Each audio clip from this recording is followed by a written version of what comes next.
Wanaume wa Nairobi sasa hiyo function 78% hawako. Na mimi naona mali kimefikia kama wamama wa Nairobi. Niliona hivi Narok County. Wamama waliandamana je kitu. Na mimi naona Nairobi very soon wamama tunaenda kwa barabara. Kwa sababu gani? Mwanaume akikuja kwa nyumba ako na stress. Anasema hana pesa, hana kazi, hana heni. Sangapi ataanza kushikashika? Na sisi hiyo ndio imetutoa kwetu, imetuleta pale.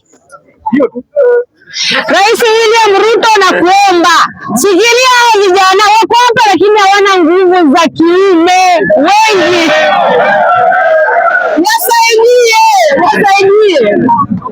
Wasaidie. Hawana. Ni mangotu. Nimemaliza. My friend, niko anaenda 3 minutes na ilikuanga 30 minutes. 3 minutes. My friend, wanasema mjengo imewafinya. Wanasema ni mjengo imewafinya. Wengine wanasema soda wasi imefanya mpaka wamelemewa migongo zimeisha. Wengine, my friend, Rais Ruto tafutia vijana wetu kazi nyingine. Lakini nimependa ule pastor wa Murang'a sababu alisikia hiyo malalamishi ya vijana.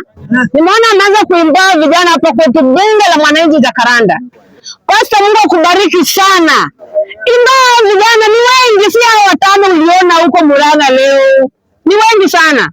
Wape kazi. Hata kama mtu ataenda kufungua kinyozi anyoe, atakuwa anatoka hapa amekula kidogo kidheri. At least akienda hapa anapata kama akona nguvu kidogo, itakuwa imepanda imefika round 5.